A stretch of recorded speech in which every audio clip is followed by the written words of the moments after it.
মাশাআল্লাহ মাশাআল্লাহ মারহাবা মারহাবা মারহাবা বলেন না মারহাবা মারহাবা দেখছেন নবীর প্রেম সুপায়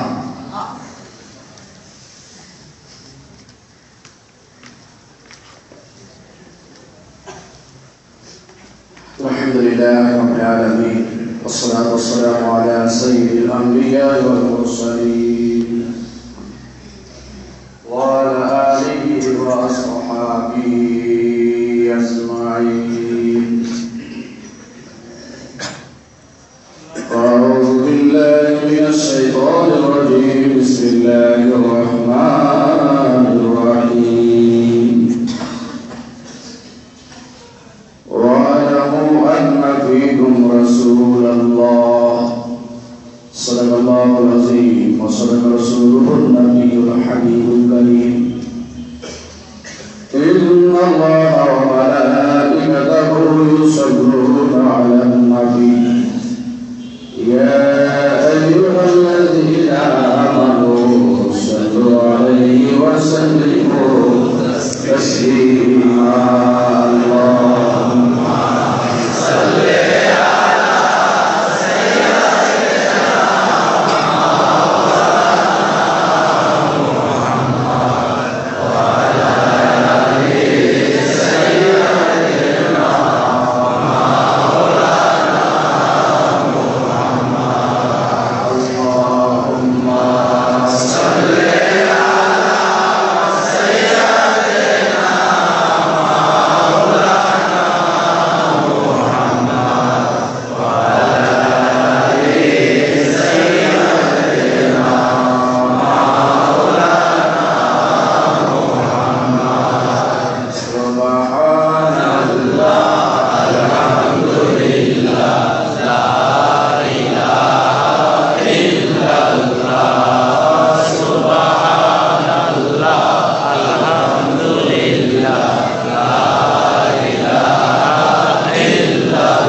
আমাদেরকে পবিত্র জুমার নামাজ পড়ার জন্য মসজিদের মধ্যে উপস্থিত করে দিয়েছেন সাথে সাথে রাসূল করিম রউফুর রহিম महबूब खुदा प्यारा नबी हजरत मोहम्मद मुस्तफा सल्लल्लाहु अलैहि वसल्लम के कदम मुबारक पे कয়েক মর্তবা দুরূদ ও সালাম পেশ করার মতো সুবর্ণতম সুযোগ করে দিয়েছেন তাই একবার বলি আলহামদুলিল্লাহ।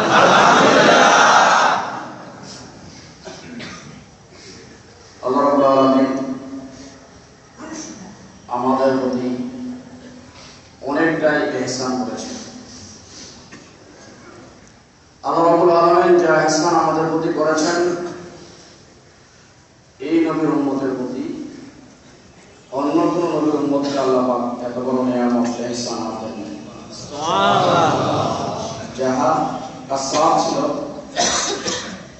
সব কিছু খায়ের তাফসীর দ্বারা আকসার দ্বারা হুজুর পাক সাল্লাল্লাহু আলাইহি ওয়াসাল্লামের মাধ্যমে আল্লাহ পাক একমাত্র হুজুরের উম্মতদেরকে দিয়েছেন। সুবহানাল্লাহ। যে নিয়ামত আমরা পেয়ে গেলাম সেই নিয়ামত কিন্তু আর কোন নবীর উম্মতেরা পান নাই। আমরাই হচ্ছি শ্রেষ্ঠ উম্মত, যেহেতু আমাদের নবী শ্রেষ্ঠ নবী, আমাদের নবী রহমতের নবী, আমাদের নবী বরকতের নবী, আমাদের নবী কুল কায়নাতের নবী, আমাদের নবী নবীদের নবী, স্বয়ং আল্লাহ পাকের নবী। সুবহানাল্লাহ। আমাদের নবী আল্লাহর নবী না? জি। সবাই আল্লাহর নবী, কিন্তু আমার নবী হচ্ছে নবিউল্লাহ, হাবিবুল্লাহ। সমস্ত কুল কায়নাত এবং সমস্ত সৃষ্টি জগৎ, সমস্ত নবীরাই আল্লাহকে রাজি এবং খুশি করার জন্য প্রেশন হয়ে যায়। কি করলে আল্লাহ আমাদের উপর রাজি হবেন, কি করলে আল্লাহ আমাদের উপর খুশি হবেন, আমরা কিভাবে আল্লাহকে খুশি করতে পারি, কিভাবে আল্লাহকে রাজি করতে পারি, সেই চিন্তায় সদা সর্বদা ব্যস্ত। আর মুসা নবীর মতো নবীও আল্লাহকে দেখার জন্য প্রেশান হয়ে উদ্বিগ্ন হয়ে গিয়েছিলেন। কিন্তু আমার নবী কোনদিন দুনিয়াতে আসা থেকে শুরু করে হুজুরে বিদায় লগ্ন পর্যন্ত কোনদিন আল্লাহকে দেখতে চায়নি, কোনদিন আল্লাহকে দেখতে চায়নি, মুখ দিয়ে প্রকাশ করে না আল্লাহ আমি তোমাকে দেখবো।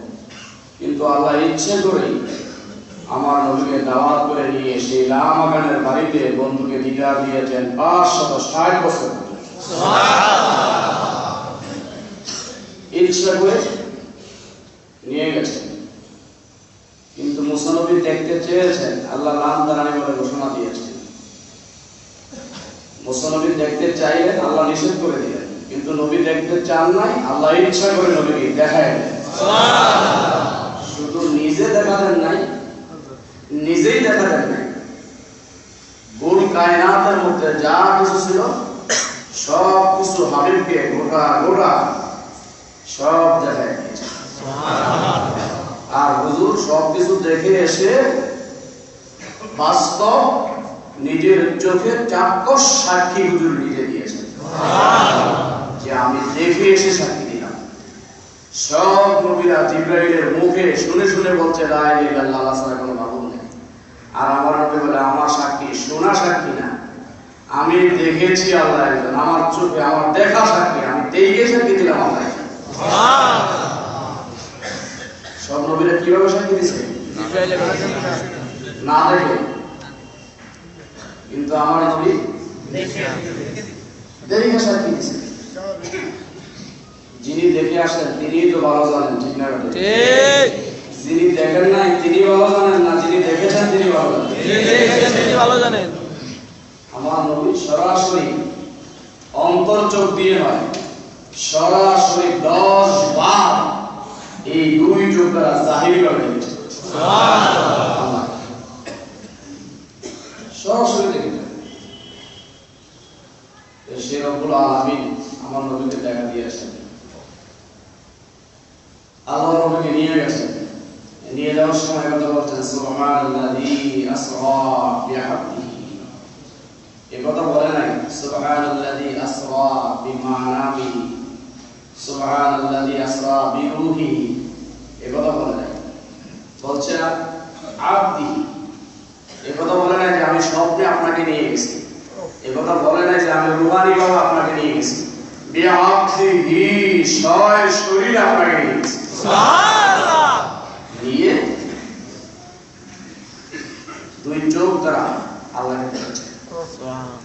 ফাকানা কাবা কাউসাইনি আও আদনা, এমন ভাবে দেখেছেন আশেক বলেছেন যে নবীর দুই চোখ থেকে স্বয়ং আল্লাহ গোপন থাকতে পারে নাই, তার কাছে আর কি গোপন থাকতে পারে?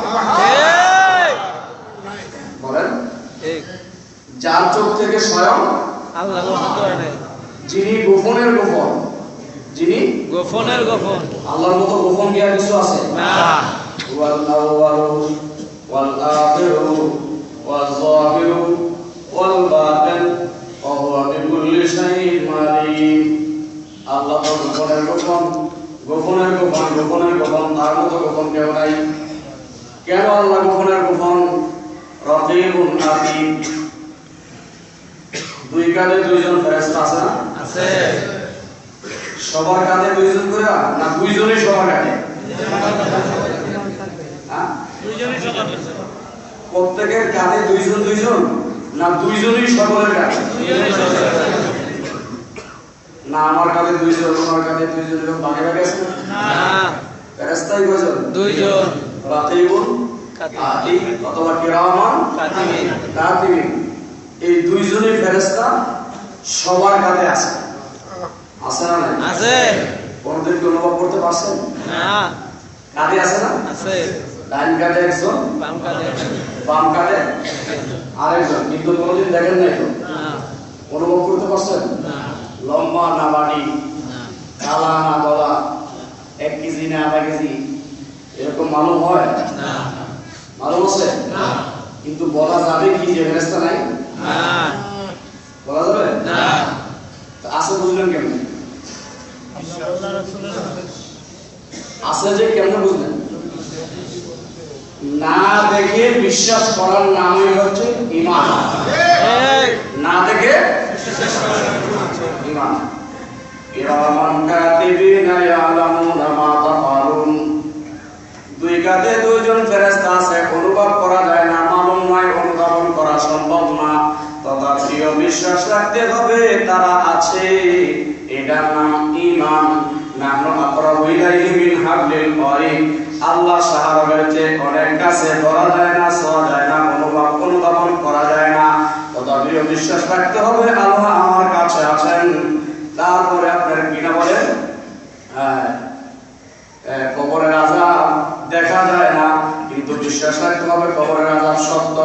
বেহেশত দোজখ দেখা যায় না, বিশ্বাস রাখতে হবে সত্য। আমার নবীও কাছে আছেন, দেখা যায় না, বিশ্বাস রাখতে হবে নবী আছেন। নবী আছেন, আছেন না? আছেন। আন-নাবিয়্যু আওলা বিল মুমিনিনা মিন আনফুসিহিম, সূরা আহজাবের মধ্যে গিয়ে দেখবেন আন-নাবিয়্যু আওলা বিল মুমিনিনা মিন আনফুসিহিম, আমার নবী ঈমানদারের জানের চেয়ে অনেক কাছে আছে। কে বলছে? আল্লাহ। আল্লাহ বলছে। হ্যাঁ, আল্লাহ। সূরা আম্বিয়ার মধ্যে বলেছেন ওয়া মা আরসালনাকা ইল্লা রাহমাতাল লিল আলামিন, আমার নবী রহমত হিসেবে সব জায়গায় আছে। আর মুমিনদের জানের চেয়েও ঈমান হিসাবে মুমিনের অনেক কাছে আছে। বিশ্বাস করা লাগবে না? লাগবে। বিশ্বাস করা লাগবে তো? লাগবে। বিশ্বাসের নাম ঈমান। না দেখে বিশ্বাসের নাম ঈমান, আর দেখে বিশ্বাসের নাম প্রমাণ। দেখে দেখে বিশ্বাস করার নাম কি? প্রমাণ। আর না দেখে বিশ্বাস করার নাম ঈমান। ঈমান। এখন আপনি যদি বলেন যে দেখে দেন, তাহলে কি আপনার ঈমান থাকে? না। এই প্রশ্ন করা যাবে যে আল্লাহকে দেখাই দিতে হইব? না। ফেরেশতা আছে দেখাই দেন, তাহলে বিশ্বাস করুন। নবী আছে দেখাই দেন, বিশ্বাস করুন। আল্লাহ তো এই কথা কইলে দেখার নাম ঈমান, বলছেন না দেখে বিশ্বাস করার নাম ঈমান। দেখেন আর না দেখেন বিশ্বাস করতেই হবে আছে। লাগবে না? লাগবে। আল্লাহ কোরআনে বলেছেন ওয়ালামু আন্না রাসূলুল্লাহ, যে তোমরা জেনে রাখো এই কথাটা, আল্লাহর রাসূল বর্তমানে তোমাদের কাছে আছে। বর্তমানে না বর্তমানে? বর্তমানে। সমস্ত বন্দাদেরকে লক্ষ্য করে বলে আমার রাসূল বর্তমানে তোমাদের কাছে আছেন, তোমরা জেনে রাখো। এই জন্য তোমাদেরকে আযাব গজব দিতে পারি না। কারণ নবী যদি না থাকতো তাইলে তোমাদের উপরে আযাব আসতো, গজব আসতো। আমার নবী বর্তমান তোমাদের কাছে আছেন, এই জন্য তোমাদেরকে আযাব দিতে পারি না। আমার নবী যদি না থাকতো যে অন্যায় তোমরা করো একটা সেকেন্ডও বেঁচে থাকা সম্ভব না। ঠিক না? যে অন্যায় তোমরা করো মুহূর্তের মধ্যে আমার গজবের দরিয়া উতরাইতে থাকে, কিন্তু পারি না। ওয়ালামু আন্না ফীকুম রাসূলুল্লাহ, তোমাদের মাঝে আমার নবী আমার রাসূল বর্তমান আছেন, এই জন্য রাসূলের দিকে তাকায় তোমাদের উপরে গজব দেই না। যে রাসূলের সিরাত বেঁচে রইলেন, যে রাসূলের কারণে আল্লাহ গজব দেয় না, ওই রাসূলকে কাছে রাখার দরকার না, দূরে সরায় দেওয়া দরকার। বেশি কাছে রাখবেন তত নিয়ামত পাবেন, আর যত নবীকে দূরে রাখবেন গজব আসতেই থাকবে। ঠিক না? এখন আপনারা কি গজবের অপেক্ষা করেন না রহমতের অপেক্ষা করেন? আল্লাহুম্মা সাল্লি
নবীকে আল্লাহ ডেকে নিয়েছেন আরশ আজিমের মধ্যে, আরশ আজিমের উপরে নিয়ে নবীর সঙ্গে দেখা দিয়েছেন।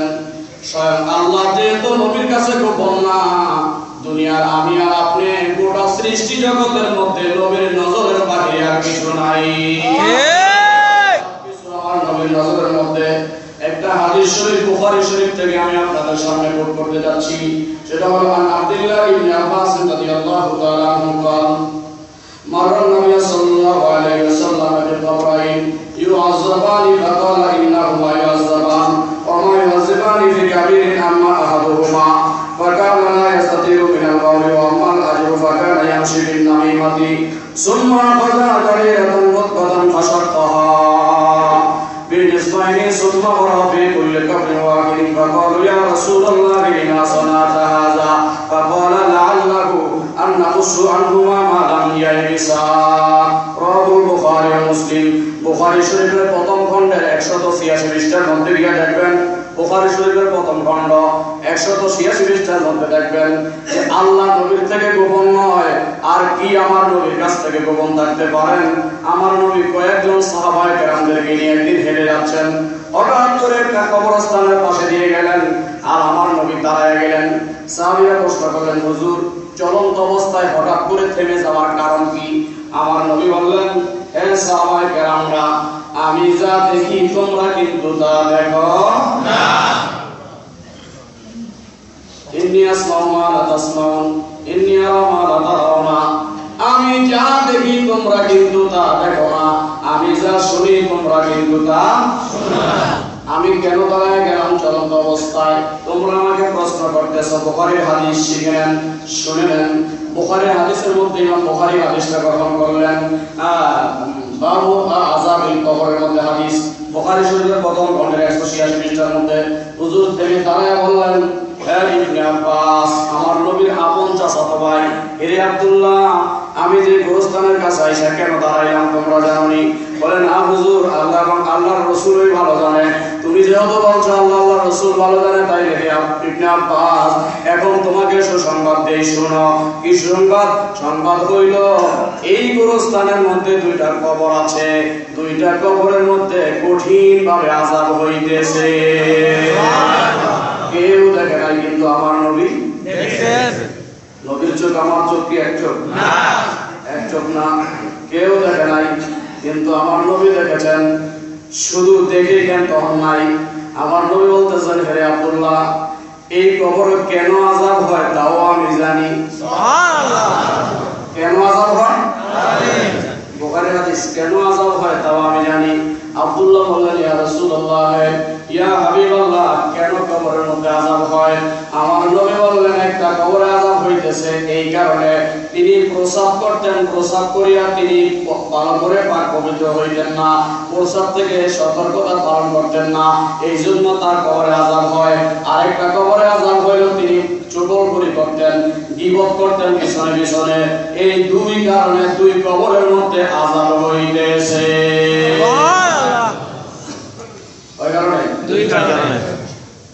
এবার আসেন, আমরা যে হাদিস বলি, হাদিসের মেজাজ কি?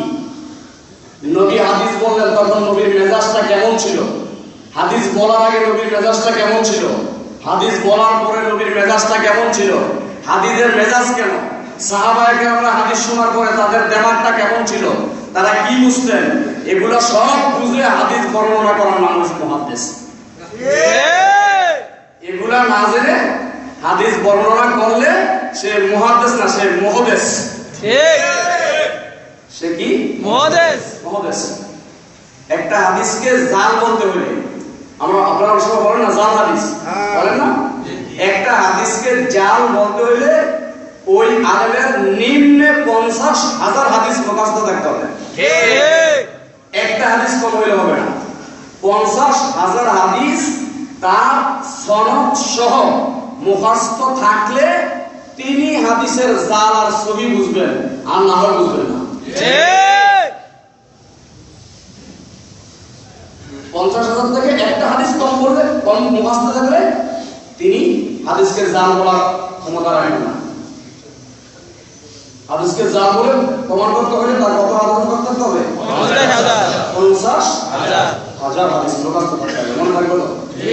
এরপরে আগে যখন মৌলবী বলবে জাল হাদিস, তখন আপনি মৌলবীর দিকে তাকাইবেন যে এটার মধ্যে 50,000 হাদিস আছে না নাই, দেখি মেজাজটা কেমন আছে। হ্যাঁ, 50,000 হাদিস আছে না নাই, আছে না নাই। যখন দেখবেন যে 50,000 হাদিস থাকতে পারে, এটা যখন মৌলবী এটা, তাই দেখুন হ্যাঁ ঠিক আছে আপনার কথা। আর যদি দেখছেন না 29টাও মুখস্থ নাই, সাথে সাথে করে চলে আসছে, এটা মিথ্যা কথা বলছে। ওই জাল হাদিসে কি বলছে? সুবহানাল্লাহ। জাল হাদিস বলার জন্য এলেম লাগবে, এলেম থাকা দরকার, এলেম ছাড়া জাল হাদিস বলা যায় না। তো রাসূল যখন হাদিসটা বললেন তখন রাসূলের মেজাজটা কেমন ছিল, আগের মেজাজ কেমন, বলার সময় কেমন, বলার পরে কেমন, সাহাবীরা শুনে মেজাজ কেমন হইল, তাদের দেবাক কেমন, এগুলা জানার নাম হচ্ছে মুহাদ্দিস। শুধু হাদিস বর্ণনা করলে হাদিস বর্ণনাকারী হয় না, এগুলো জানতে হবে, এগুলো বুঝতে হবে।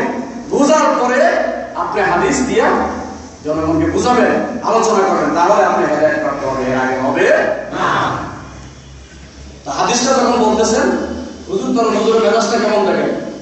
হুজুরের মেজাজটা হচ্ছে, হুজুর বলতেছেন যে 2 কবরের মধ্যে আযাব হচ্ছে, এই সাহাবীরা দেরি করো না, তাড়াতাড়ি করে একটা খেজুরের ডাল নিয়ে আসো। সুবহানাল্লাহ। তাই কি হুজুর কি শব্দ করে বলতেছেন না নরম ভাবে বলতেছেন? শব্দ হয়ে। হাদিসের মেজাজ কি? শব্দ। শব্দ। এই কেন দেরি করো, তাড়াতাড়ি করো, একটা খেজুরের ডাল নিয়ে আসো, এর মধ্যে নিয়ে আসো, আর দেরি করা যাবে না। সাহাবী দৌড় দিলেন, একটা খেজুরের ডাল কেটে নিয়ে আসলেন। সুবহানাল্লাহ। আনার বড় হুজুর বললেন 2টা ভাগ করো। মেজাজ সেটা কেমন হলো? ঠান্ডা হলো। কি হলো? ঠান্ডা হলো। ঠান্ডা। 2টা ভাগ করো। ভাগ করো বলে ঠিক আছে, এবার আমার হাতে দাও।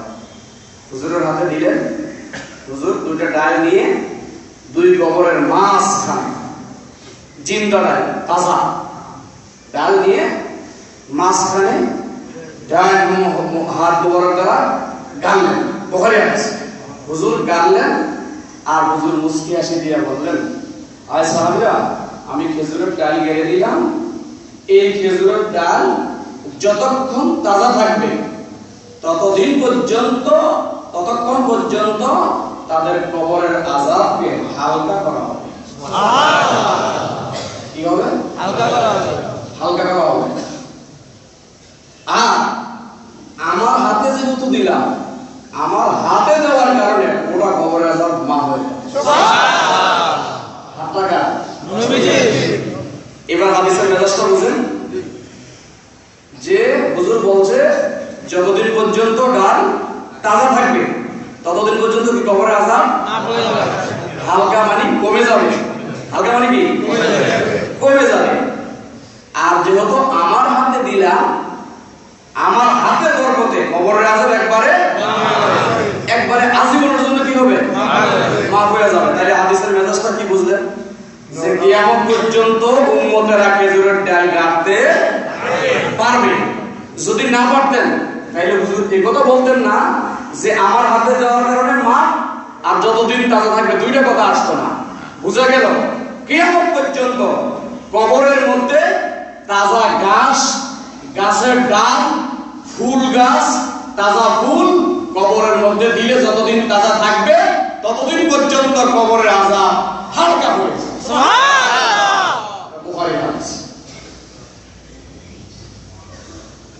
কথা বুঝতে পারছেন?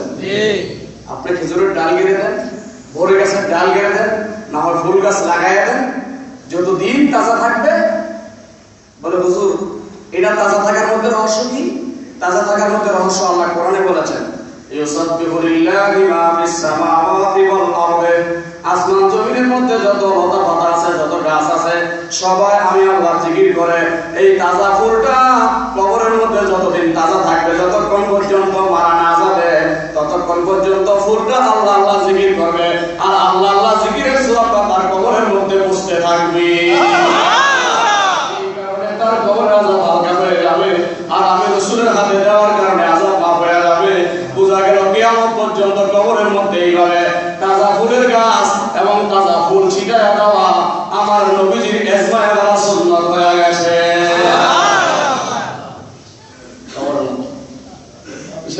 কবরের মধ্যে বুখারী শরীফের কত পৃষ্ঠা? 186 পৃষ্ঠা। প্রথম খণ্ডে 186 পৃষ্ঠা। 86 পৃষ্ঠা। মনে থাকবো না? 86 অথবা 182। 86 82 গিয়া দেখে নেবেন হাদিস শরীফটা আছে না নাই। যদি থাকে মেনে নেন, আর যদি না থাকে তাহলে একবারে বলবে তুমি মিথ্যা বলছো, এটা হাদিস পাইনি। এই হাদিসের ব্যাখ্যা আপনি উমদাতুল কারি কিতাবের মধ্যে পাবেন, ফতহুল বারি কিতাবের মধ্যে পাবেন, আইনুল বারি কিতাবের মধ্যে পাবেন, ফজলুল বারি কিতাবের মধ্যে পাবেন, নঈমুল বারি কিতাবের মধ্যে পাবেন, ইনসানুল বারি কিতাবের মধ্যে পাবেন, কাউসারুল জারি কিতাবের মধ্যে পাবেন, ফয়জুল বারি কিতাবের মধ্যে পাবেন, আনোয়ারুল বারি কিতাবের মধ্যে পাবেন। এইভাবে 82টা ব্যাখ্যা গ্রন্থ আছে, ওখানে গিয়ে আপনি এই ব্যাখ্যা পাবেন। যদি না পান তারপরে আবার বললেন, আর যদি পান তাহলে আপনি মেনে নেন, না মানলেও আমার কোনো আপত্তি নাই, কিন্তু ফতোয়া দিন। মেনে নিলে ভালো, কিন্তু না মানলে আমার আপত্তি নাই, কিন্তু ফতোয়া দেওয়া মনে থাকবে তো। এই হলো হাদিসের ব্যাখ্যা। তার রাসূল যখন বলে দিলেন, এবার রাসূলের মেজাজ কি হয়? রাসূল বলে, সাহাবীরা তোমরা কি জানো এই দুই লোক কোন জমানা হলো? দেখেন কোন জায়গার খবর কোন জায়গায় নিয়ে যাচ্ছে। এটা কি রাসূলের জমানা হলো নাকি পূর্বের জমানা হলো? সাহাবীরা বলে, হুজুর আল্লাহ এবং আল্লাহর রাসূলই ভালো জানে। আমার নবী বলতেছেন, হে সাহাবীরা, এই দুইজন আমার জমানার লোক নয়, এই দুইজন দাউদ নবীর জমানার লোক। দাউদ নবীর জমানায় ছিল, ওই ওরা কি গুনাহ করছে এই গুনাহটাও আমার নবী বলে দিলেন। তাইলে আমার নবীর জানার কি বাকি থাকে? দেখছেন কোন জমানার লোক? কোন জমানার লোক? দাউদ নবীর জমানার লোক।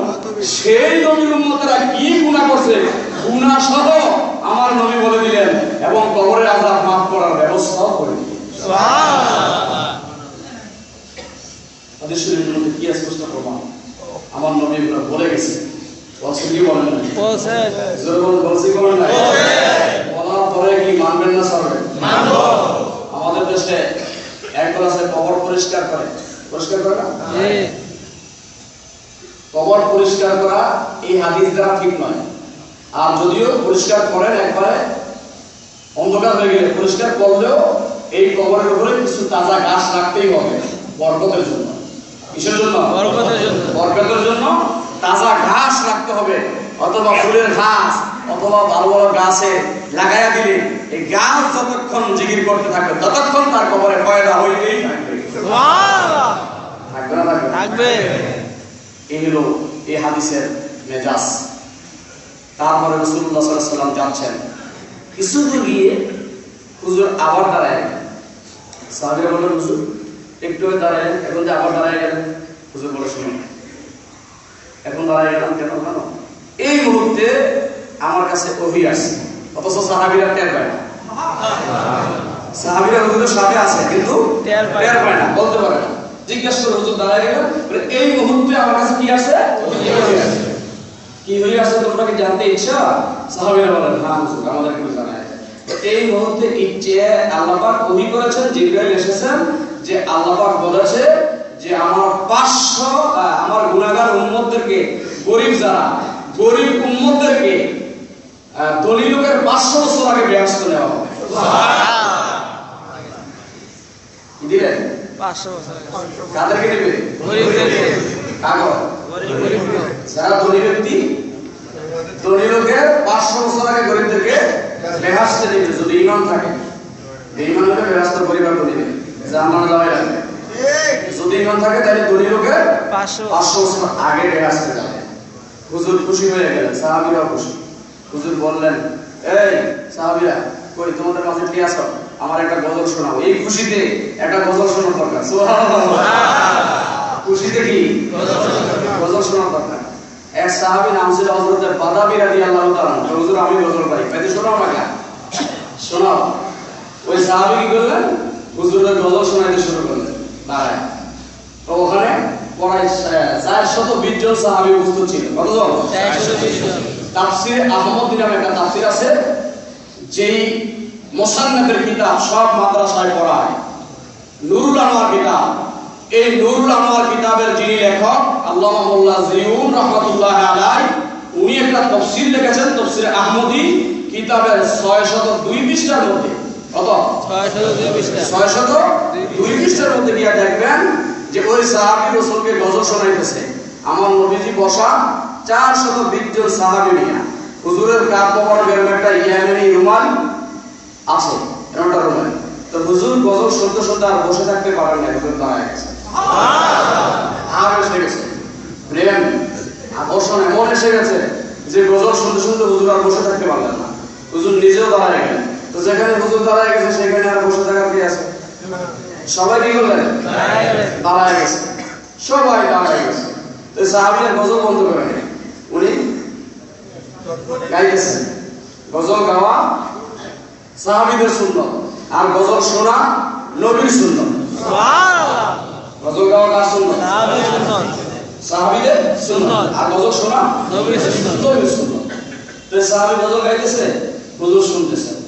হুজুরের ভিতরে এমন ভাব পয়দা হলো, এমন হালত পয়দা হলো, হুজুর ওই গজলের তালে তালে একটু খেলতে ধরতে লাগে। সুবহানাল্লাহ। আল্লাহকে জিবরাইল যাস না, হয় দেখ আমার বন্ধুর প্রেমের খেলাটা দেখে আসে। এই জিবরাইল দেখো না, লাগায় জিবরাইল চলে আসলেন। ইয়া রাসূলুল্লাহ। হুজুর দাঁড়াইলেন, চুপ হলেন। কি হলো জিবরাইল? এই মুহূর্তে তুমি বলে, হুজুর আপনি যে সাহাবায়ে কেরামদেরকে নিয়ে গজল গাইতেছেন আর শুনতেছেন, আল্লাহও আপনার তালে তালে। তাফসীরে আহমদী গুলো দেখেন না, আল্লাহ খুশি হয়ে গেছে। হুজুর খুশি হন নাই, খুশি হন নাই। ও গোটা এই মজলিসের পায়ের নিচে দিয়া রহমতের ফেরেশতারা হাজার হাজার নূরের পাখা বিছিয়ে দিয়েছে। হাজার হাজার নূরের পাখা বিছিয়ে দিয়েছে এই গজল শুনে।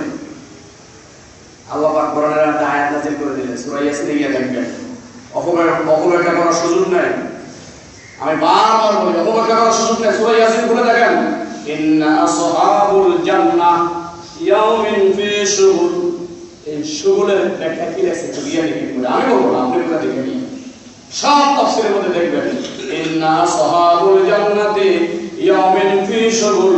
এই শুগুলের ব্যাখ্যাটা কি আছে দেখবেন।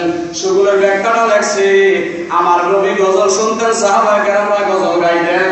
গজল গাওয়ার মধ্যে শোনার মধ্যে একটা নিয়ামত আছে। আল্লাহ ডাক দিয়া কয়, হাবিব আপনি দুনিয়ার মধ্যে গজল পছন্দ করেন, সাহাবীরাও গজল গাওয়া পছন্দ করে। আপনার শান আর প্রকাশের জন্য হাশরের ময়দানে যেই দিন ইন্না আসহাবুল জান্নাহ জান্নাতে যাওয়া শুরু করে দিবে অধিবাসীরা, আল্লাহ রাব্বুল আলামিন বেহেশতের হুরপুরীদেরকে বলবে, তোমরা নাতে রাসূল পাঠ করে গজল গায়া গায়া আমার নবীর উম্মতদেরকে জান্নাতে ঢুকায়া দাও। গজলের তালে তালে তালে তালে হাশরের ময়দান থেকে আল্লাহর জান্নাতে প্রবেশ করতে থাকবে।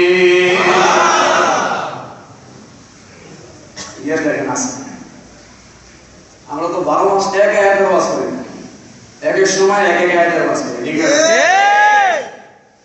কোরআনের আয়াত হলো 6666। কথা বলেন 6666। এর মধ্যে আজকাল আলোকিত বাংলাদেশ নামে একটা পত্রিকা আছে না? নাই আছে। ওই পত্রিকার মধ্যে বেশ কয়েকজন আলেমের সাক্ষাৎকার নিয়েছে। সাক্ষাৎকার নিতে গিয়া সিলেটের একজন আলেম, ওনার নাম হচ্ছে নুরুল ইসলাম অলিপুরি। তো উনি ওই ওটার মধ্যে সাক্ষাৎকার দিতে গিয়া তিনি বলেছেন শরীয়তের বিধান মানার জন্য আল্লাহ পাক 500 আয়াত দিয়েছেন। কত আয়াত? 500 আয়াত। এই আমাদের তো বাংলাদেশ আজকের পত্রিকায় শরীয়তের আয়াত কত? 500। শরীয়ত মানার জন্য 500 আয়াত। তাহলে বাকি আয়াত কি জন্য আসলো বলেন? আজকে আমরা তো বাংলাদেশ যায় দেখে নিই, অনেক আলেমের সাক্ষাৎকার আছে, সেখানে আপনি গিয়ে দেখবেন আমার সাক্ষাৎকার আছে শরীয়তের বিধান মানার জন্য কত আয়াত? 500 আয়াত। 500 আয়াত। এই 500 আয়াত শুধু শরীয়ত মানবেন, আর বাকিগুলো দিয়ে কি মানবেন? বাকিগুলো দিয়ে কি মানবেন? বাকিগুলো দিয়ে কি মানবেন? আমি সবটা না বলতে পারবো, একটু এগিয়ে যাচ্ছি আপনারা। 600 শতাব্দীর মুজাদ্দিদ, যার লক্ষ লক্ষ হাদিস মুখস্থ ছিল, যিনি ইমামে আজমের অনুসারী ছিলেন, আল্লামা মোল্লা আলী কারি হানাফি রাহমাতুল্লাহ আলাইহি, তিনি ওনার একটা কিতাব মিশকাতের শরা মিরকাত, মিশকাতুল মাসাবির শরা মিরকাতুল মাফাতিহ, ওই মিরকাত কিতাবের ভূমিকার মধ্যে এখনকার ছাপায় আছে কিনা জানি না, ডিজিটাল বাংলাদেশ তো খালি কাটসাপ করে, আছে না? নাই আছে, কাটসাপ করে। আজকে যে কিতাব কিনছি পরের দিন আর কিতাব একই কিতাব, কিন্তু বেশ কমে গেছে, আকাশ পাতাল ব্যবধান। আজকে আছে কালকে নাই। ইহুদিদের চক্রান্ত এই কিতাবের মধ্যেও চলতেছে। এখনো ছাপায় আছে কিনা জানা নাই, আমার কাছে যে ছাপা ছিল সেই ছাপার মধ্যে আছে। মোল্লা আলী কারি রাহমাতুল্লাহ তিনিও লেখছেন এই কথাটা যে 6666 আয়াতের মধ্যে শরীয়তের আয়াত মাত্র 500। কত? 500 আয়াত। আর শরীয়তের পরে যে আরেকটা পদ আছে, লিকুল্লি জাআলনা মিনকুম শিরআতাও ওয়া মিনহাজ, তরিকতের আয়াত হলো 1900। কত? 1900। তরিকতের আয়াত 1900। আর তরিকতের পরে যে আরেকটা পদ আছে হাকিকত, সেই হাকিকতের আয়াত হলো 2100। কত? 2100। আর হাকিকতের পরে যে আরেকটা পদ আছে মারিফত নামে, সেই মারিফতের আয়াত হচ্ছে 2166টা। সুবহানাল্লাহ। 2166। এখন শরীয়তের 500 আয়াত দিয়ে আপনি কি বুঝাইবেন আর নিজেই কি বুঝবেন? নিজে কি বুঝবেন আর জনসাধারণকে কি বুঝাইবেন? বাকি তো সব রয়ে গেল তিনটার মধ্যে। এই জন্য শুধু শরীয়ত দিয়ে কিছু বোঝা যায় না, শরীয়ত বুঝতে হলে হাকিকতের মধ্যে যাইতে হয়, হাকিকত বুঝতে হলে মারিফতের মধ্যে যেতে হয়, আর মারিফত বুঝার জন্য তরিকত শর্ত লাগবে না? লাগবে না? সেই দৃষ্টিকোণ থেকে যদি আপনি এদিকে তালাশ করতে থাকেন যে আমরা শরীয়তের আয়াতগুলো যে বিধিবিধান আমাদের উপর নাযিল হয়েছে, সাথে সাথে তরিকতের যে আয়াতগুলো নাযিল হয়েছে, হাকিকতের যে আয়াতগুলো নাযিল হয়েছে, মারিফতের যে আয়াতগুলো নাযিল হয়েছে, সেগুলো যদি আমরা খেয়াল করে একটু ভিতরে নিতে থাকি, তাহলে দেখবেন অটোমেটিক আপনি হেদায়েত হয়ে যাবেন। আর যদি 12 মাস এই 500 আয়াত দিয়ে বুঝাইতে থাকেন, 500 আয়াত দিয়ে বুঝাইতে থাকেন, তাহলে কিন্তু কুল কিনার খুঁজে পাওয়া যায়। ঠিক কথা বলা ঠিক না? তো সেখানে দেখতে গিয়ে তিনি কি লিখেছেন যে শরীয়তের আয়াত কত? 500, তরিকতের আয়াত 1900, হাকিকতের আয়াত 2100, মারিফতের আয়াত 2166। প্রত্যেকটা যেই শরীয়তের আয়াত 500 আছে, শরীয়তের 500 আয়াতের দুইটা অর্থ। কয়টা অর্থ? দুইটা অর্থ। এক অর্থ দেয় ফাওকা যাহিরে আলাল বাতিল, একটা অর্থ দেয় হলো জাহের, আর একটা অর্থ দেয় বাতিল। কি দেয়? একটা হলো জাহিরি আর একটা বাতিল। দুইটা অর্থ দেয় শরীয়তের আয়াতে। আর তরিকতের আয়াতে অর্থ দেয় হলো 14টা। কত? 14টা অর্থ দেয়। আর হাকিকতের আয়াতে অর্থ দেয় হলো আপনার 21টার উপরে। আর মারিফতের যে আয়াতগুলো, ওই আয়াতে অর্থ দেয় পড়ায় 1400-এর উপরে। এক একটা শব্দের কত অর্থ? 1400 অর্থ। এই 1400 অর্থ বুঝে পাওয়ার জন্য, এই হাকিকতের অর্থ বোঝার জন্য, তরিকতের অর্থ বোঝার জন্য সাধারণ মানুষ বুঝবে না, এটা আলেমরা বুঝবে। কিন্তু যে আলেমরা বুঝবে, সে আলেমরা আজকে পেছ লাগায় দিচ্ছে, এই জন্য মানুষ দিশাহারা হয়ে যাচ্ছে। আল্লাহুম্মা সাল্লি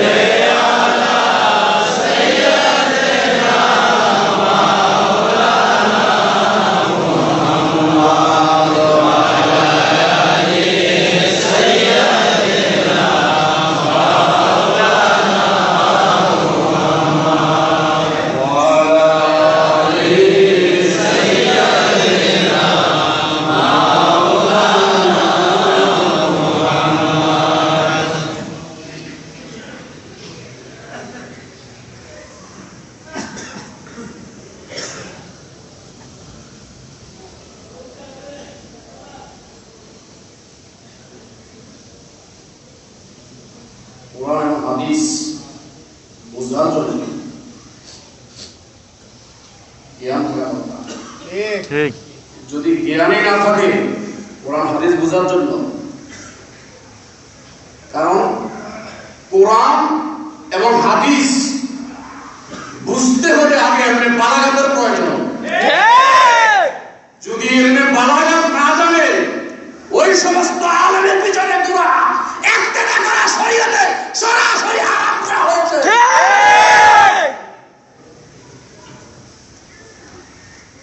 আগে শরীয়তের মাসালা জানতে হবে, শরীয়তের মাসালা আগে বুঝতে হবে। শরীয়তের মাসালা না জেনে উলট পালট কোনো কথা বলা যাবে না। আল্লাহর নাম বুঝে বলবে ভালো করে। যারা রাসূল পাক সাল্লাল্লাহু আলাইহি ওয়াসাল্লামের যুগে ঈমানের সহিত সরাসরি যারা রাসূলকে ঈমানের দৃষ্টিতে দেখেছেন, অবশ্যই তাদের জন্য জাহান্নামের হারাম হয়ে গেছে। আবু জাহেল সারা জীবন রাসূলকে দেখেছে নিজের ঘরে, রাসূলুল্লাহ হিসাবে নয়, আব্দুল্লাহর ছেলে হিসাবে, কিন্তু জাহান্নামী হয়ে গেছে। আবু বকর, ওমর, ওসমান আদি সাহাবায়ে কেরামরা রাসূলুল্লাহকে ঈমানী সুরতে দেখেছেন, এই জন্য ওরা জান্নাতি। সেই সূত্রপাত থেকে কিয়ামত পর্যন্ত যতটা নবী স্বপ্ন করে রাসূলুল্লাহকে ঈমানী সুরতে দেখবে, সবাই জান্নাতি হয়ে যাবে।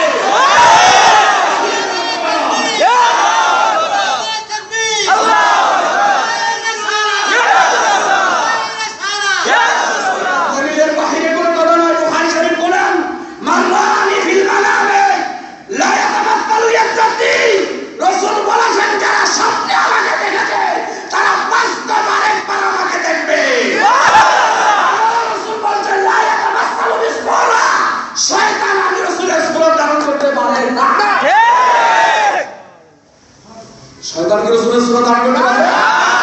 শয়তান কখনো রাসূলের সূরত ধারণ করতে পারে না। যারা রাসূলকে স্বপ্নে দেখবে ঘুম থেকে জাগ্রত হয়ে আরেকবার দেখে, আর যারা দেখলো ওরাই জান্নাতি হয়ে গেল। আবু জাহেলের দেখো না, আবু বকরের দেখো। হাদিস আগে পড়ো, তারপরে বুঝো, তারপরে আবু সুন্নাহ ফতোয়া দিও। আল্লাহুম্মা সাল্লি আলা সাইয়্যিদিনা মাওলানা মুহাম্মাদ ওয়া আলা আলি সাইয়্যিদিনা মাওলানা মুহাম্মাদ। আমার রাসূলকে দেখলে জাহান্নামের আগুন হারাম হয়, এটা মানো না? জয় রাসূলুল্লাহ কেন বসা বলেন না, ওলি আল্লাহদেরকে দেখলে জাহান্নামের আগুন হারাম হয়ে যাবে।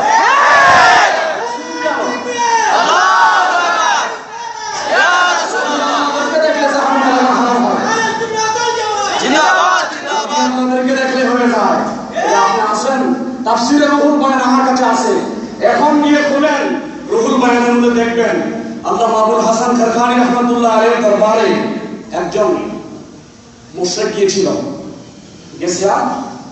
তিনি সেখানে বয়ান করতেছেন যে আমি আবুল হাসান খারখানী আমার পীর বাইজিদ বুস্তামীকে দেখলে জাহান্নামী জান্নাতি হয়ে যায়। সুবহানাল্লাহ। তোর কাদের প্রশ্ন করে বসছে, কি কোন তোমার পিসা বড় না নবী বড়? কয় যে নবী বড়। কয় নবী দেখে একটু অনেকে জান্নাত দিতে পারে নাই, তোমার ওলি দেখে জান্নাত দিতে পারে। আরে বেকুব শুনুন, কেউ যদি নবীর দরবারে গিয়া কেউ যদি নবীরে রাসূলুল্লাহ হিসাবে নবীউল্লাহ হিসাবে দেখছে সে জান্নাতি হইছে, আর কেউ যদি আব্দুল্লাহর ছেলে হিসাবে দেখছে সে জান্নাতি হয় না। আবু জাহেল তো জীবনভর নবীরে আব্দুল্লাহর ছেলে মানছে, আবু লাহাব তো আব্দুল্লাহর ছেলে বলছে, আর যারা নবীকে মানছে রাসূলুল্লাহ হিসাবে তারা জান্নাতি হয়ে গেছে। যারা ওলির দরবারে গিয়ে সাধারণ মানুষ মনে করে না, ওলিউল্লাহ হিসাবে মনে করে, তারা জান্নাতি হয়ে গেছে। আসলে খুলে দেখো, আসে না নাই খুলে দেখো, সেখানে দেখলে পাইবা, না দেখলে দেখে নাও। আর কিতাব কিনতে যদি পয়সা না থাকে কিতাব নিয়ে পড়ে নাও। আছে না নাই? আছে। অবশ্যই রাসূলকে দেখলে জাহান্নামের হারাম হয়ে যায়। তবে রাসূলকে দুই প্রকারে দেখা যায়। কয় প্রকারে? দুই প্রকারে। মুমিনরা দেখবে রহমতের সুরতে, তাদেরকে নিয়ামত দেওয়ার জন্য আসবে, আর কাফেররা দেখবে গজবের সুরতে, তাদেরকে শাস্তি দেওয়ার জন্য নবী আসবে। যারা বেশরম বেলজ্জা তাদেরকে নবী শাস্তি দেওয়ার জন্য সতর্কবাণী করে। যেহেতু নবীকে আল্লাহ বলছে ইয়া আইয়ুহান নাবিয়্যু ইন্না আরসালনাকা শাহিদাও ওয়া মুবাশশিরাও ওয়া নাযীরা, হে রাসূল আমি আপনাকে প্রেরণ করেছি মুমিন যারা তাদেরকে সুসংবাদ দিবেন, কাফের যারা তাদেরকে আপনি সতর্ক করবেন। এই জন্য নবী কিয়ামত পর্যন্ত মুমিনকে সুসংবাদ দেওয়ার জন্য আসে, আর কাফেরদেরকে শাস্তির কথা শোনানোর জন্য। এই দুই প্রকারের নবীকে দেখা যায়। যাই কি জায়গা যায় আল্লাহ যেন সময় নেই যদি কিছু বলতে পারলাম না, তবে সময় আসবে তাও জানি না। আল্লাহ যেন আমাদেরকে ঈমানের মধ্যে কবুল করে সকলে বলেন আমিন। আওয়াজ দিয়ে বলেন আমিন। চাই না বিভ্রান্ত হতে। আমি একজন মানুষ, আমি যদি গোমরা পথে চলি, আপনারা সবাই করে যদি আমাকে হেদায়েত করে দেন, আমার কারণে অনেকগুলো হেদায়েত হবে। আর আমি যদি ভুলে থাকি, আমার কথা যত শুনবে গোমরাহ হয়ে যাবে। এই জন্য আপনারা দায়ী থাকবেন। হাসরের ময়দানে যদি আমাকে জিজ্ঞাসা করে মুখতার রাজা, এই নাসরি তুমি জুলাই মাজার মসজিদে বসে বসে বিভ্রান্ত বক্তব্য দিয়েছিলে, মানুষকে গোমরাহ করেছ, এখন তোমার জাহান্নাম, আমি আল্লাহর দরবারে বলতে বাধ্য হবো আল্লাহ আমার কোনো দোষ নেই, আমার আশেপাশে বহু মুফতি মুহাদ্দিস আছে, তাদের উচিত ছিল আমার ভুলটা ধরায় দাও, আমাকে ভুল ধরায় নাই, এটার জন্য কথা আমি দায়ী না। আগে তাদেরকে বলেন তারা কেন আমার ভুল সংশোধন করায় নাই, ভুল সংশোধন করায় দেন, কিন্তু কি বলতে দেওয়ার কোনো